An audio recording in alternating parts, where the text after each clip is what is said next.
तो क्लास ये तो आप समझ चुके हैं कि अगर हम क्लोरोबेंजीन की ऑर्थो और पैरा पोजीशन पर नाइट्रो ग्रुप लगा देते हैं तो क्लोरोबेंजीन न्यूक्लियोफिलिक सब्स्टिट्यूशन इजीली दे देता है।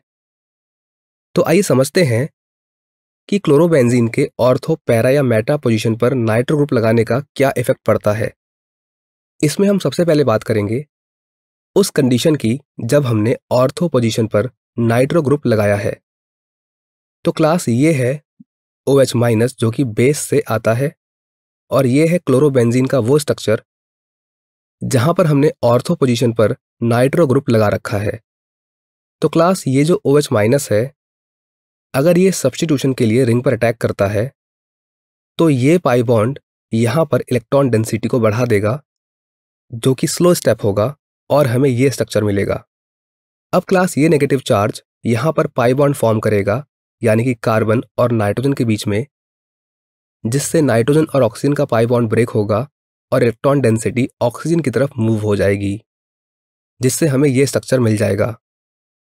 अब क्लास ऑक्सीजन का जो नेगेटिव चार्ज है वो यहाँ पर पाई बॉन्ड बनाएगा, जिससे ये पाई बॉन्ड यहाँ पर शिफ्ट होगा और ये पाई बॉन्ड ब्रेक होने से इलेक्ट्रॉन डेंसिटी इस कार्बन पर इकट्ठी हो जाएगी, जिससे हमें ये स्ट्रक्चर मिल जाएगा। अब क्लास ये नेगेटिव चार्ज यहाँ पर पाई बॉन्ड फॉर्म करेगा, जिससे ये पाई बॉन्ड ब्रेक होगा और इलेक्ट्रॉन डेंसिटी इस कार्बन पर इंक्रीज होगी और हमें ये स्ट्रक्चर मिल जाएगा। तो क्लास आप देख सकते हैं कि यहाँ पर हमारे पास टोटल 4 रेजोनेटिंग स्ट्रक्चर्स मिले हैं। अगर हम इनको हाइब्रिड स्ट्रक्चर के द्वारा शो करना चाहें तो वो कुछ इस प्रकार से होगा, क्योंकि नेगेटिव चार्ज रिंग पर डीलोकलाइज हो रहा है। अब क्लास 4th स्ट्रक्चर में नेगेटिव चार्ज यहाँ पर पाई बॉन्ड फॉर्म करेगा, जिससे एक अच्छा लिविंग ग्रुप यानी कि क्लोरीन यहाँ से निकल जाएगा और ये स्टेप बहुत फास्ट स्टेप होता है और हमें ये स्ट्रक्चर मिलेगा। और जो Cl निकला है वो Cl- के फॉर्म में यानी कि क्लोराइड के फॉर्म में हमें प्राप्त होगा। तो क्लास यहाँ पर जो इंपॉर्टेंट बातें हैं वो ये है कि जो इलेक्ट्रॉन डेंसिटी है वो ऑर्थो और पैरा पोजीशन पर डीलोकलाइज हो रही है और इस रेजोनेंस में नाइट्रो ग्रुप यानी कि NO2 ग्रुप भी पार्टिसिपेट कर रहा है, जिससे रेजोनेटिंग स्ट्रक्चर्स की जो संख्या है वो बढ़ गई है, यानी कि हमारा सिस्टम स्टेबिलिटी की तरफ जा रहा है। आइए अब बात करते हैं उस कंडीशन की जब नाइट्रो ग्रुप पैरा पोजीशन पर मौजूद हो। तो क्लास ये रहा हमारा बेस OH- और ये रहा हमारा क्लोरोबेंजीन, जिसमें पैरा पर नाइट्रो ग्रुप लगा हुआ है। अब क्लास अगर OH- सब्स्टिट्यूशन के लिए क्लोरोबेंजीन पर अटैक करता है तो ये पाई बॉन्ड यहाँ पर इलेक्ट्रॉन डेंसिटी को इंक्रीज करेगा और ये स्टेप स्लो स्टेप है, जिससे हमें ये स्पीसीज मिल जाएगी।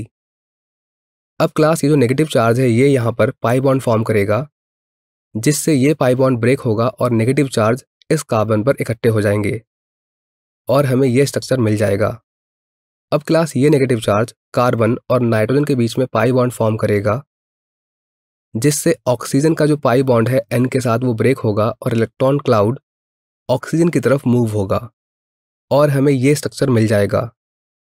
अब क्लास फिर से नेगेटिव चार्ज ऑक्सीजन और नाइट्रोजन के बीच में पाई बॉन्ड फॉर्म करेगा, जिससे ये पाई बॉन्ड इस कार्बन पर शिफ्ट होगा और ये बॉन्ड ब्रेक होने से कार्बन पर नेगेटिव चार्ज आएगा और हमें ये स्ट्रक्चर मिल जाएगा। तो क्लास यहाँ पर भी आप देख सकते हैं कि हमारे पास 4 रेजोनेटिंग स्ट्रक्चर्स हैं, जिनका हाइब्रिड स्ट्रक्चर कुछ इस प्रकार से होगा। अब क्लास 4th स्ट्रक्चर में नेगेटिव चार्ज यहाँ पर पाई बॉन्ड फॉर्म करेगा और Cl यहाँ से लिविंग ग्रुप की तरह निकल जाएगा, जो कि एक फास्ट स्टेप है और इससे हमें मिलेगा ये वाला स्ट्रक्चर यानी कि पैरानाइट्रोफिनॉल और Cl-। तो क्लास यहाँ पर भी आप देख सकते हैं कि जब पैरा पोजीशन पर नाइट्रो था तब भी नाइट्रो ने रेजोनेंस में पार्टिसिपेट किया, जिससे रेजोनेंस स्ट्रक्चर्स की जो संख्या है वो इंक्रीज हुई, यानी कि हमारा सिस्टम स्टेबिलिटी की तरफ मूव हुआ। आइए क्लास अब बात करते हैं उस कंडीशन की जब नाइट्रो ग्रुप मेटा पर उपस्थित होगा। तो क्लास ये है हमारा बेस OH- और ये है ऐसा क्लोरोबेंजीन जिसमें मेटा पर नाइट्रो ग्रुप लगा हुआ है। तो क्लास जब OH- क्लोरीन पर अटैक करेगा तो ये पाई बॉन्ड ब्रेक होगा और उसके इलेक्ट्रॉन्स यानी कि इलेक्ट्रॉन क्लाउड बगल वाले कार्बन पर इंक्रीज होगा। और ये स्टेप स्लो स्टेप है, जिससे हमें ये स्ट्रक्चर मिल जाएगा। अब क्लास कार्बन पर उपस्थित नेगेटिव चार्ज यहाँ पर पाई बॉन्ड फॉर्म करेगा, जिससे ये पाई बॉन्ड ब्रेक होगा और यहाँ का इलेक्ट्रॉन क्लाउड बगल वाले कार्बन पर एकत्रित हो जाएगा, जैसा यहाँ पे शो किया गया है। और इससे हमें ये स्ट्रक्चर प्राप्त होगा। अब क्लास फिर से नेगेटिव चार्ज इस कार्बन पर पाई बॉन्ड फॉर्म करेगा, जिससे ये पाई बॉन्ड ब्रेक होगा और नेगेटिव चार्ज कार्बन पर इंक्रीज होगा, जिससे हमें ये स्ट्रक्चर प्राप्त होगा। तो क्लास आप देख सकते हैं कि यहाँ पर हमारे पास 3 रेजोनेटिंग स्ट्रक्चर्स हैं, जबकि ऑर्थो और पैरा के केस में हमारे पास 4 रेजोनेटिंग स्ट्रक्चर्स थे। तो क्लास अब हमें पता है कि क्या होगा। ये नेगेटिव चार्ज यहाँ पर पाई बॉन्ड फॉर्म करेगा और chlorine as a living group यहाँ से निकल जाएगा। लेकिन इससे पहले ये जान लेते हैं कि इन तीनों का रेजोनेंस हाइब्रिड क्या होगा। वो कुछ इस प्रकार से होगा। अब अगर negative charge pi bond form कर ले और क्लोरीन यहाँ से निकल जाए, जैसा कि हमने आपको बताया, तो ये बहुत फास्ट स्टेप होता है, जिससे हमें ये स्ट्रक्चर मिलता है और साथ में Cl- मिलता है।